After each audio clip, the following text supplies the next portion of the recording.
사람이 마음으로 믿어 의에 이르고 입으로 시인하여 구원에 이르느니라. 누구든지 주의 이름을 부르는 자는 구원을 받으리라. 새벽을 깨우는 거룩한 기도자 여러분, 주의 영광의 부름 앞에 서서 여러분의 기도가 한없이 복되기를 소망합니다. 오늘 우리가 읽어갈 말씀은 로마서 10장 5절에서 13절까지의 말씀으로서 이제 유대인들의 현재와 미래에 대한 이 이야기, 그 안에 중요한 복음에는 하나님의 의가 나타났다 했는데 그 하나님의 의가 유대인들에게는 어떻게 적용되는 것일까? 지금 예수 그리스도를 통한 하나님의 의가 열려졌는데 배쳐가는 이스라엘의 운명은 어찌 될 것인가? 하나님은 유대인을 버리셨는가? 하나님의 구원 사역은 실패로 끝났는가? 그래서 9장 3절에 바울의 고백이 비수처럼 우리 마음에 다가옵니다. 나의 형제 곧 골육의 친척을 위하여 내 자신이 저주를 받아 그리스도에게서 끊어질지라도 원하는 바로라. 여러분들의 기도 안에 저주를 끌어안고 하나님 앞에 부르짖어 기도하는 애탕과 근심이 있습니까? 영혼 구원에 대한 열심에 대한 얘기고요. 그 안에 이 하나님의 주권이 여기 등장하게 되고 그 하나님의 의가 어떻게 이루어져 가는가? 그 중에 이제 중요한 주제로 우리가 넘어가게 됩니다. 이스라엘을 향한 하나님의 열심은 끝나지 않았다는 거예요. 그게 하나님의 선택과 신실함, 하나님의 의에 관계된 증언, 논증이 이어지고 있는 겁니다. 그것이 하나님의 열심입니다. 사람의 열심은 자기 목적이 달성되면 끝나버리고 맙니다만 자기 마음에 안 들면 원수가 되고 말지만 하나님의 열심은 언약에 기초한 것이기 때문에 영원합니다. 그래서 우리 구원의 확신의 기초가 여기에 있습니다. 우리의 열심에 있는 게 아닙니다. 우리 믿음에 담겨져 있는 게 아니고 예수 그리스도의 믿음, 신실함에 담겨져 있는 겁니다. 다윗의 이야기를 어제 했습니다. 하나님은 내버리지 않았습니다. 세상은 다윗을 내버릴 줄 모릅니다. 우리도 내버리겠지요. 하나님은 내버리지 않습니다. 그게 감격입니까? 여러분도 그 은혜의 품이 있습니까? 그것을 가름하는 중요한 인간의 책임과 본분이 있습니다. 자기 의를 가지느냐? 은혜 앞에 하나님의 의를 가지느냐 하는 겁니다. 율법으로 말미암아 살리라. 그 율법으로는 생명을 가져옵니다. 율법을 지키는 생명의 길을 준 겁니다. 율법이 생명을 주는 게 아니고 언약이 생명을 주는 거고 율법을 지켜서 그 생명, 하나님이 주시는 은혜와 사랑 가운데 거하게 됩니다. 문제는 율법을 지켜 행할 자가 없다는 겁니다. 그래서 여러분들이 구약 성경에도 출애굽기 19장부터 24장까지 율법을 주시고 25장부터 민수기 10장까지 속죄의 길이 열려져 있습니다. 율법의 잘못된 부분들, 하나님께 예배하는 삶과 하나님의 죄 용서를 통하여 율법의 의로움을 지켜가도록 하나님께서 원하셨고 여기 바울이 논증을 합니다. 그 논증에 5절 말씀 모세가 기록하되 율법으로 말미암는 의를 행하는 사람은 그 의로 살리라 하였거니와 의로 살 수 있습니다. 지켜 행할 자가 없다는 거죠. 그래서 율법의 의와 믿음의 의를 대조하고 있습니다. 율법으로 구원받음과 믿음으로 구원받음을 대조하고 있는 겁니다. 여러분, 여러분의 믿음을 여러분의 열심에 두고 있습니까? 하나님의 열심에 두고 있습니까? 자신의 열심에 두고 있다면 자기가 남보다 우월하다고 말하고 손가락질합니다. 하나님의 열심이 아닙니다. 그것은 자기 열심입니다. 왜? 율법은 옳고 그름의 시비를 가리기 때문에 그렇습니다.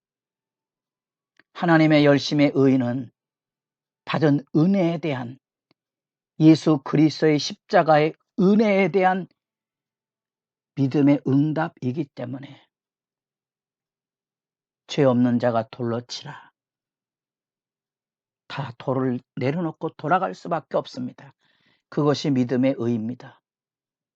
여러분, 누구를 못마땅해 하고 손가락질합니까? 주 앞에 엎드셔야 됩니다. 그것은 율법의 방향입니다. 믿음의 의로움 속에 서셔야 됩니다. 우리 믿음의 의는 예수님을 통하여 하나님이 시작하셨습니다. 그 하나님의 그 의의 역사가 그리스도의 이 성육신을 통하여 십자가 부활로 이루어졌기 때문에, 여러분, 여기 바울이 말하고 있는 논증에 하늘에 올라가서 그리스도를 모셔내릴 수 있느냐? 인간이 가지고는 오만함입니다. 무적응에 내려가겠습니까? 예수 그리스도가 이 땅에 오셨습니다. 그분이 우리 죄를 용서하시고 새 언약의 관계를 여셨습니다. 구원의 사역이 완성이 된 겁니다. 그 복음을 믿으시고 그 안에 하나님의 의로움을 만나셔야 됩니다. 그 의로움을 만나는 순간 우리가 너무도 잘 아는 사도행전 1장에 복음 전도자의 영광의 증인의 삶이 열려집니다. 내게 주신 은혜에 대한 증언을 하는 겁니다. 전도라 그러니까 자꾸 어려워하지 마시고 여러분의 삶이 전도입니다. 그래서 많이 울어야 됩니다. 내 말, 행동, 심지어 옷 입는 거, 우리 생활 모든 것 속에 이웃의 덕이 되는가?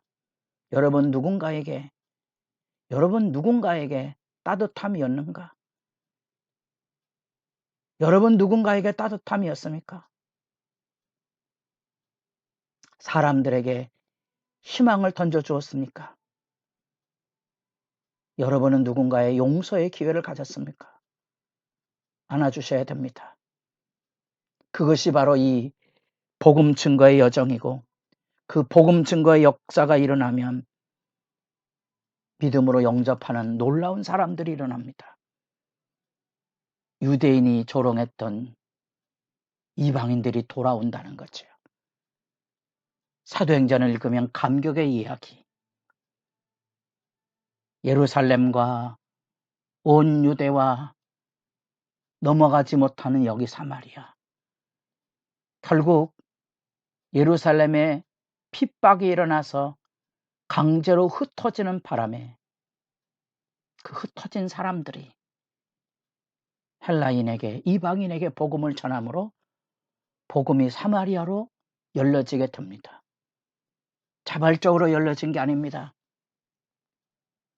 박해, 시련과 고통 속에 이루어지는 영광의 복음 증거의 역사가 물꼬가 터진 겁니다. 때로는 우리의 삶의 자리 안에 시련과 아픔은 새로운 복음 전도의 문을 열어가는 전환점이 됩니다. 내 믿음이 변하기 때문에 그렇습니다. 눈물의 기도를 통하여 우리 믿음은 자랍니다. 그래서 여기 예수 믿음의 신앙 구호가 우리가 너무 잘 아는 로마서 10장 10절에 있습니다. 사람이 마음으로 믿어 의에 이르고 입으로 시인하여 구원에 이르느니라. 이 놀라운 이 구원의 역사는 12절에 유대인이나 헬라인이나 차별이 없는 거죠. 하나님의 구원의 역사에는 이런 차별이 없는 개방성, 유대인이나 이방인 누구에게나 열려져 있습니다. 그 놀라운 창가가 13절에 들려집니다. 누구든지 주의 이름을 부르는 자는 구원을 받으리라. 여러분들에게도 이 감격이 있기를 바랍니다. 그것이 우리의 기도 제목이며 하나님을 향한 영광의 역사입니다. 옛 언약으로는 구원에 이르지 못하였기에 예수 그리스도의 십자가와 부활을 통한 새 언약의 성령 부으심이 이제 율법이 우리의 마음에 새겨진 시대를 열었습니다. 그래서 복음에 하나님의 의가 나타난 겁니다. 하나님의 의가 나타난 겁니다. 구원이 열려진 거지요. 그 안에 죄 용서와 은혜가 있고요. 이제 이 차별 없는 복음의 초대 안에 구원의 감격이 펼쳐졌습니다. 여러분들에게도 구원의 기쁨과 감격이 살아있어 예수 증인의 사명의 이 복된 믿음의 찬양이 살아있기를 바랍니다. 여러분, 9장에 나타난 바울의 고백처럼 내 자신이 저주를 받아 그리스도에게 끊어질지라도 이전의 선진들, 우리 부모님 세대가 자녀 잘 되기를 위하여 목숨을 걸고 기도하며 하나님 앞에 부르짖었습니다. 한 가지 아쉬운 점이 있었다 그랬습니다. 자녀 대학 보내고 내 집 마련하는 것에 너무 많은 눈물을 흘렸습니다.